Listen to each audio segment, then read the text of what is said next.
The shocking truth arrived in 2020. It wasn't until 2020 that Tracy finally got access to her loan information.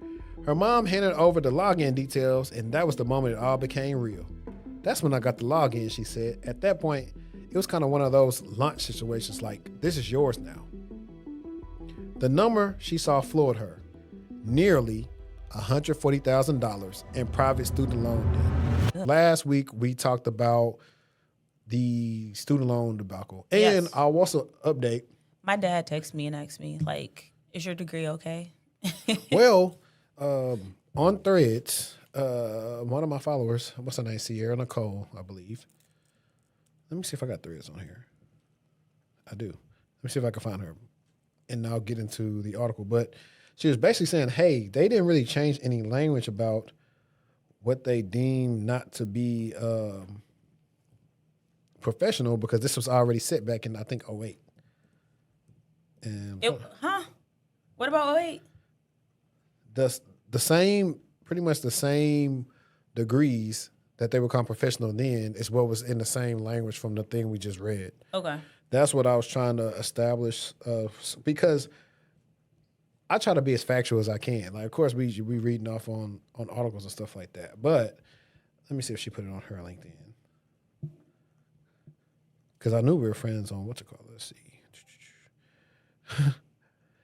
But anyway, this ties into this of why we said, honestly, kids, and I'm calling you kids because I really feel like if your age is still in the teens, you're a kid.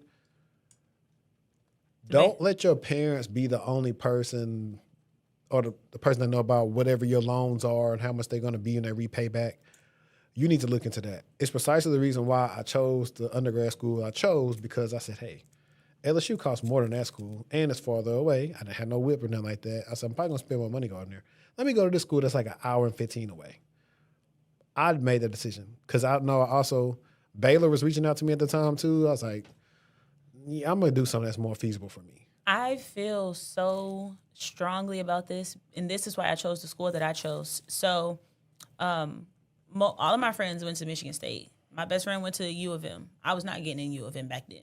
I probably could have gotten Michigan State, but when I took the tour and I realized how big it was and how much they do not give you in support versus the school that I chose. So the reason why I chose the school that I started at, which was Grand Valley State University, Anchor Up, but they have one of the best packages, and that's how I look at school.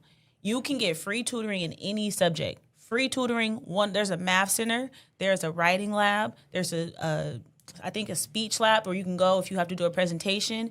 Biology, chemistry, you name it, you can do group tutoring. Mm-hmm. It's free. My friends who were going to Michigan State were having to pay for tutors. Wow. Because that wasn't a part of the package. Also, at Grand Valley, you got into all of the home games free for any sport. That's Same still a thing. You showed your card. And the bus was free on campus. So you don't have to pay to get on the bus to get wherever you needed to get across campus. So I feel like you should also, especially if you're coming from like a family where you don't have a lot of support, I feel like you should do your research and try to get the most bang for your buck. And I was so glad that I chose that school because I got tutoring nearly every semester. I went to the writing center to learn how to cite papers correctly, APA, MLA, those different formats. But I feel wholeheartedly about that. Near and dear to my heart because I did the same thing. Yeah. I miss them days.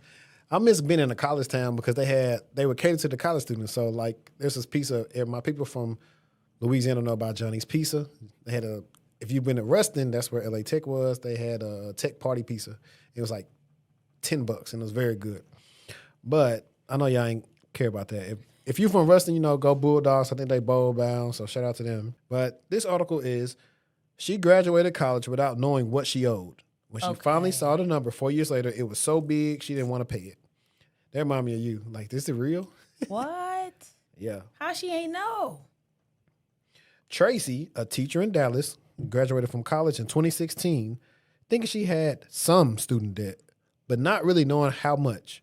Her mom had always handled the finances, so Tracy trusted that things were under control.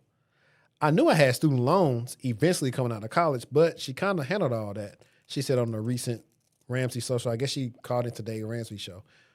But I think the whole issue is that parents need to back off.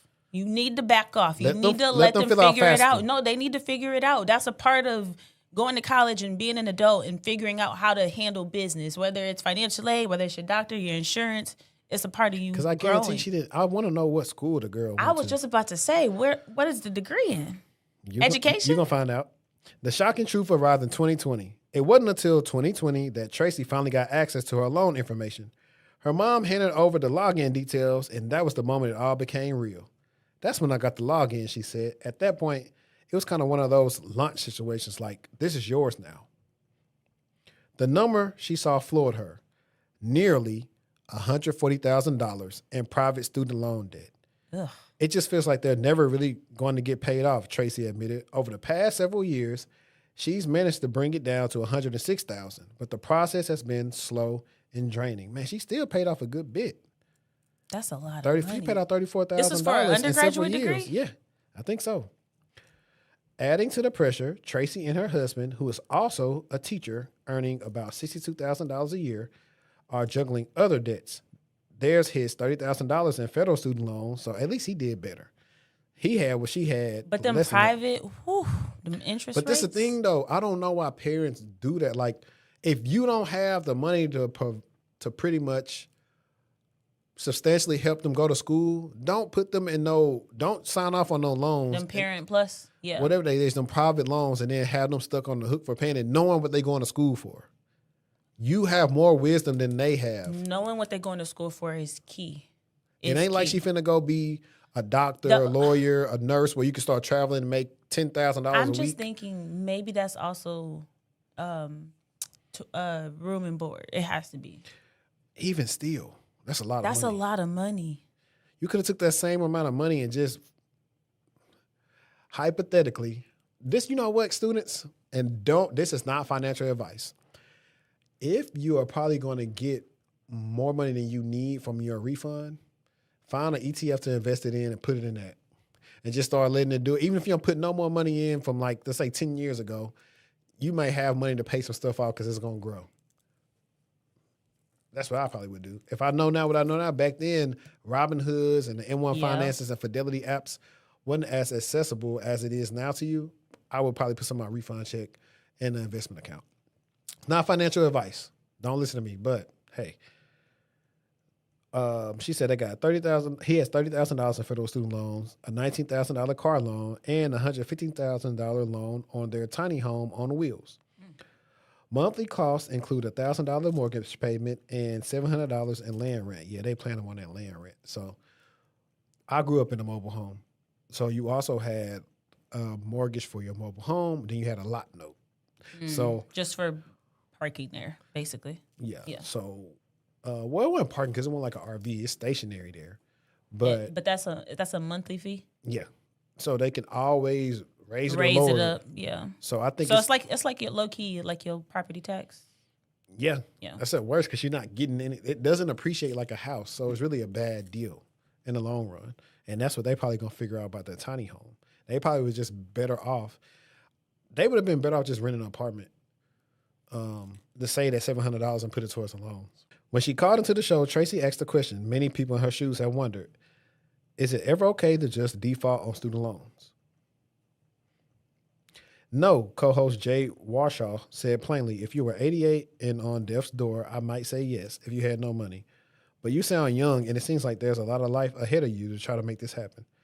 I disagree. I'm screaming. Like, you think about it. Why is loans the only thing you cannot get off in bankruptcy? You can't? Your student loans aren't included? No. Oof.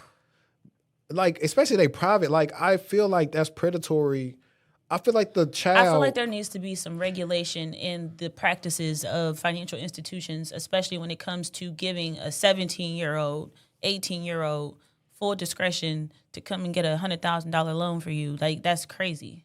There should be some limitations to it.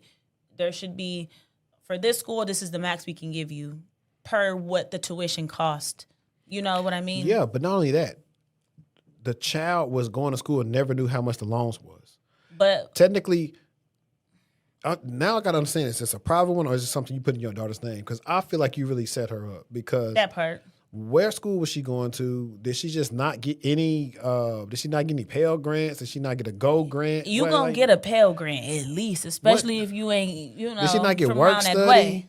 Like, what did she not get? Like, what school But did she go to? and also, if she's never looked at it, imagine how difficult it is to look at it and understand what the heck is going on and like. Yeah, because I guarantee if she go back through and look at tuition, room board, whatever, it was not $140,000. There's no way. That's like multiple degrees. Also, kids, I would say that if you are in school and you're getting a big refund check, you might have got more money than what you needed. And it's okay to call financial aid and have that conversation. Sometimes I'm gonna say this: call them early. If it's late, you need to go in person and schedule an appointment because it's very difficult to get in touch with financial aid. Always. About 2 weeks before school start, it is almost impossible all the way through to like halfway. When you can drop classes and stuff. But if you don't understand and you want to know what is actually needed, because that was one of my questions. I think we talked about this last time. When you go to grad school, you typically have someone assigned to you specifically. But I was telling my financial aid lady, like, I only want to take out what is needed to cover the cost of tuition, not $1 more. No, that's facts. But if you don't say that, though, sometimes for them it's easy to just max you out. And then that's how you get in situations where you don't have any financial aid left for the semester or for the school year because you got maxed out earlier than you should have. So now you can't take summer classes because there's no FAFSA to cover it because you got a bigger refund in the winter. Yep. Trust me, I know about it. Warshaw quickly zeroed in on Tracy's approach to the debt and recommended switching to the debt snowball method. That means paying out the smallest debt first, no matter the interest rate, and working up from there. You pay off a $3,000 debt, it frees up a little bit of money. You pay off another $6,000 debt, it frees up a little bit of money. Tracy revealed that her mom, Please. I knew it. Please. Tracy reveals that her mom had refinanced and consolidated the student loans privately in Tracy's name. While she vaguely knew loans were being taken out during school, she didn't know the final amount until years later. For a time, her mom even made payments by taking money from Tracy's paycheck through a shared bank account. I'm willing to bet the mama was getting some money from them loans because they was coming through a shared bank account. 140 though, that I don't know if that's true, but if that is true, that is so wrong. Some money from my paycheck. How was she getting your paycheck? Warshaw asked. I think my bank account was still lumped into it when I was like 16. Warshaw encouraged Tracy to fully separate her finances and take back control. She also suggested selling the car if possible to get the $400 monthly payment off their backs. Despite everything, Tracy and her husband have solid income. Together, they make $124,000 a year. Warshaw called that fabulous news and reminded her there's a way forward. You got to do the debt snowball, she said. So that was just interesting because of 140, and they will garnish you because it's a private institution. So thinking you just finna run off on the plug is not. That's not what's gonna happen. Yeah, my best they advice, will garnish your paychecks, and you do not want to get to that pace. My best advice for them was to get a part-time job, get on YouTube, start doing Uber Some Eats, residual something, income, and all that money could just go straight to the loans. That's probably what I would advise. And it's probably going to be a situation where one of those people is going to have to work and pay the bills, and the other one is going to have to work and pay down the debt. But that's let me see. Real teamwork. Let's see something. So they got 140, 50, 60. They got 170,000 in debt. And so also, what I already figured out by the tiny home having to pay $700 in land rent. I just Googled this, and like I said, this is not all the way. It's just AI overview, but it says tiny homes generally depreciate in value, especially those on wheels, which are often treated as personal property like RVs. The primary exception is when a stationary tiny home is built on a valuable piece of land where the land's appreciation can offset the structure's depreciation. Factors like location, market demand, and quality of construction influence a tiny home's resale value.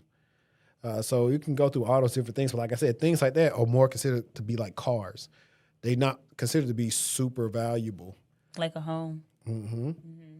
So that's what I would tell people to look into. That was a good one. Yeah. That was a good one.